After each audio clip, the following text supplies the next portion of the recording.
시청자 여러분 안녕하십니까. 바둑교실의 양상국입니다. 네, 진행의 하호정입니다. 60대 1의 경쟁률을 뚫고요. 농심배 한국 대표가 모두 선발이 되었습니다. 그렇습니다. 그중에서 가장 팬들의 관심을 받았던 거는요. 네. 여자 선수였죠. 박지연 선수가 예선 결승까지 대단했습니다. 올라갔습니다. 네. 박승화 선수에게 결국에는 예선 결승에서 패했기는 했지만요. 네. 아주 강한 인상을 남겨주었죠. 그렇습니다. 나머지 또 세 사람은 역시 이세돌 구단, 최철환 구단, 목추선 구단이 뽑혔습니다. 그리고 아깝게 이창호 구단이 탈락을 했습니다. 네. 그러나 작년에 3연승으로 우승을 했기 때문에 와이드카드로 다시 지목이 되지 않을까 생각됩니다만 그건 아직은 미지수가 되겠습니다. 네. 자, 또 새로운 얼굴인 박승하 선수까지 포함해서요. 네. 아주 한국 대표 기대를 모으게 되는데요. 요즘 사실 중국에 조금 밀리는 감이 있어서 팬들의 네. 아쉬움이 있는데요. 그렇습니다. 꼭 우승을 해 주었으면 하는 바람입니다. 네, 첫 번째 시간입니다. 고사성어를 재미있게 풀어보는 시간인데요. 네. 오늘 어떤 고사성어 준비되어 있나요? 이 얘기도 참 옛날 얘기입니다만 네. 많이 알려진 얘기죠. 형설지공이라는 얘기입니다. 네. 자, 형설지공, 들어보신 분들도 계실 테지만요. 네. 네, 지금부터 화면을 통해서 풀어보도록 하겠습니다. 옛날 중국 동진에 차윤이라는 소년이 있었습니다. 차윤은 공부하기를 좋아해서 하루도 책을 손에서 놓는 일이 없었습니다. 하지만 집안이 가난해 등불을 켤 기름을 살 돈이 없어 밤에는 책을 읽지 못했죠. 어떻게 하면 밤에도 책을 읽을 수 있을까 고민하던 차윤은 반딧불이를 잡아 명주 주머니에 넣고 그 빛으로 책을 읽고 공부를 했습니다. 같은 무렵 송강이라는 소년도 공부를 열심히 했지만 기름을 살 수 없을 정도로 집이 가난했습니다. 어느 추운 겨울날 송강이 시간 가는 줄 모르고 책을 읽다가 동쪽 창에서 해가 떠오르는 것을 보고 깜짝 놀랐습니다.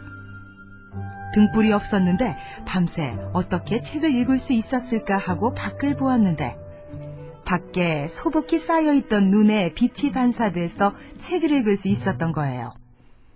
그때부터 송강은 눈이 오는 날이면 그 눈빛을 등불 삼아 밤새도록 책을 읽었습니다. 훗날 차윤은 상서랑이라는 높은 벼슬에 올랐고 송강은 어사대부라는 높은 벼슬을 지냈습니다. 형설지공은 반딧불과 눈의 빛으로 보람을 이루었다는 뜻으로 어려움 속에서 꾸준히 공부를 해 좋은 결과를 얻은 것을 이루는 말입니다. 네, 형설지공에 대해서 들어보았습니다.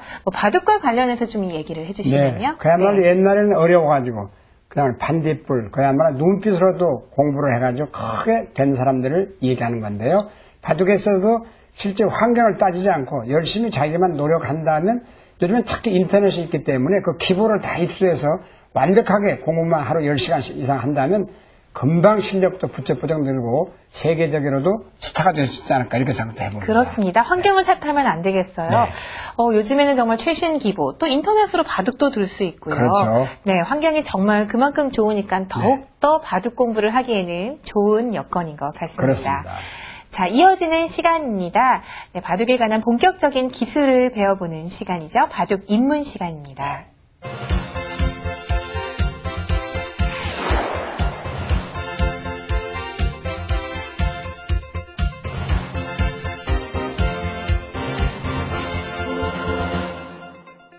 네, 바둑 입문 시간입니다. 첫 번째는 수상전의 맥에 대해서 배워보도록 네. 하겠는데요.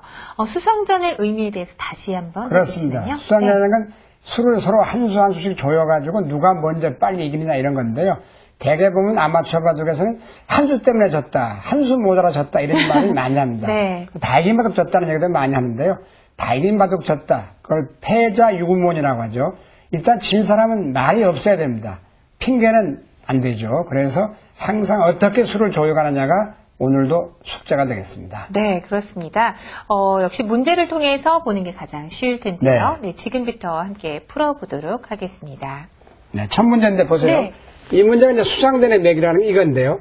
자, 흙이 막아서 이제 흙이 막아져 있고 맥이 네. 붙여져 있어요. 지금 한 수, 두 수, 세 수입니다. 흙이 둘 차례인데 예를 들어서 이건 바로 수상전이라고 하는데 이렇게 해서 네. 수 조림이라고 났습니다. 수를 누가 먼저 빨리 세 봐가지고 세수, 두수 이렇게 되면 있는 한번 순간 해볼까요?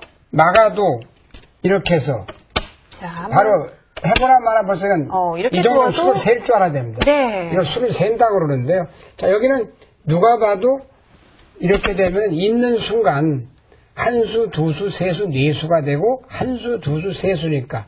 그리고 흙은 탈출이 불가능합니다. 붙여도 끼워서 이미 탈출을 할 수가 없어요. 그래서 이런 장면이라면 이미 이 모양은 안 된다고 봐야 될 것 같습니다. 두 번째도 여기를 젖혀도 이어서 막아볼까요? 네 수, 세 수가 되죠. 이게 조이면 네 이곳을 젖혀도요. 한수가 돼가지고 이제는 뒤로 메우는군요. 그렇습니다. 이렇게 찌르지 단수를 않고, 치는군요. 네, 그림 올면은 수가 안 되죠. 네. 자, 그럼 이런 데서 이제 그야말로 이제 그때부터 바둑에서는 지혜를 짜는 데가 갑니다. 지혜.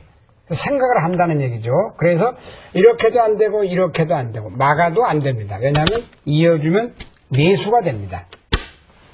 그래서 바둑을 두면은 지난번에 머리가 좋아진다 그런 얘기가 확실히 나왔습니다만 여기서 이렇게 앞수를 내다보게 됩니다. 인생에도 하루 앞일만 알아도 뭐 정말 대가가 되겠죠. 모든 면에서 알 수가 없습니다. 바둑도 앞을 내다봐야 되는데 이 장면에서 이제 다른 건 다 해봐도 안 됩니다. 그러면 유구수를 내야 된다는 이게 바로 수상전, 네. 이게 수상전입니다. 여기다 찔러봅니다. 이렇게 둘 수는 없어요. 바로 단수가 그렇죠. 되니까요. 그러면 찔러야 되는데 이때가 또 중요해요. 이때가 그냥 평범하게 몰면은 이것도 실패입니다. 해보겠습니다. 자, 그래서 이 바둑은 인생의 축소판이라고 하는데 그만큼 이 수순이 중요합니다. 여기를 놔도 흙은 하나 젖힐 수가 있어요. 백은요. 내려가도 조이면 이제 이건 어떻게 될까요? 세수, 이건 수가 많이 모자랍니다. 들어와도 단수. 이곳을 둘 수가 없으니까 네. 할 수 없이 이곳을 두어야 단수가 돼서 되는데요. 패도 안 납니다. 네. 자, 실패해요. 네. 자, 그러면 끼우는 데까지 일단 요 수를 냈습니다. 그 다음 수를 보겠습니다. 자, 끼웠죠. 이때 이렇게 할 수도 없습니다. 상대가 몰아서 연단수가 되기 때문에 끊는 건 당연한데 이때 어떤 수가 있겠습니까? 이때 이렇게 모으는 수가 있습니다. 그렇게 보면은 조임의 미에 조임. 백은 자, 그러면 이어야 방향을 됩니다. 잡겠죠. 자, 이제는 어떻게 이 될까요? 촉촉수 모양이 나와야 네. 되는데 그러면 나온다 하더라도 이게 조입니다. 자, 이곳을 두면은요. 자, 뒤에서 연속 몰아보겠습니다. 있게 되면 또 또 단수가 몰아요. 되는 이래서 네. 일단 다 죽게 되죠. 자, 그러면 백이 이곳을 나가게 되면 어떻게 될까요? 네, 나가게 되면은 역시 단수를 몰고요. 네. 이어야 되는데 이어야 될 때 젖히게 되겠습니다. 그럼 늘어야 될 이곳을 때 두어도 네, 이어서 그렇네요. 세수 대 두수로요. 그렇죠. 세수두수로 일단 수가 부족합니다. 네. 이 모양도 이제 지금 그 모양의 맥락을 알면 쉬운 장면인데요. 지금 현재 흑선입니다. 여기 세 수밖에 없어요. 그냥 평범하게 여기를 몰면요. 따내서 내려와도 이어야 되는데 여기가 세 수가 됩니다. 이렇게 몰면 이렇게 조여서 두 수 내리고 들어올 때 세 수가 되고 여기를 끼워도 이걸 조심해야 조이면 안 돼요. 됩니다. 네. 이걸 먼저 단수로 몰려서 단수 쳐서 안 끝나는데 되죠? 이걸 찌르는 수가 있어요. 그럼 막아야 되지 않습니까? 네. 그때 이렇게 조여가면 지금 들어올 없습니다. 수가 없네요. 네. 이곳을 이어야 되는데 먼저 죽게 백한테 돼요. 네. 손이 돌아오고. 그래서 안 됩니다. 자, 이 장면인데요. 자, 그러면 첫 문제하고도 비슷한 맥락이죠. 그래서 맥이 한 가지를 알면 그야말로 여러 가지를 또 바로 터득할 수가 있습니다. 그게 바둑의 묘미인데요. 이때도 역시 맥으로 볼 때 돌려치는 맥이라 볼 수 있겠죠. 아래를 밑으로 단수로 몹니다. 자, 그럼 한 점을 잡게 잡을 되면 때 가만히 늘어둬요. 네. 그러면 옥집이 되기 때문에 조일 이렇게 때 두어도 먼저 몹니다. 네. 이을 이제부터는 쉬워지네요. 네, 또 몰아버려요. 네. 이렇게. 그러면 다 죽게 되죠. 네, 그래서 한 가지를 알면 두 가지를 터득하고 두 가지를 알면 10가지 터득할 수 있습니다. 세 번째 문제인데 조금 다른 문제입니다. 이 문제도 그냥 평범하게 두면 안 돼. 이렇게 젖히면. 잡아도 그만이지만 이렇게 이어서 내려와도 막아서 치중하면 어떻게 되나요? 한 수 부족 같은데. 네. 이렇게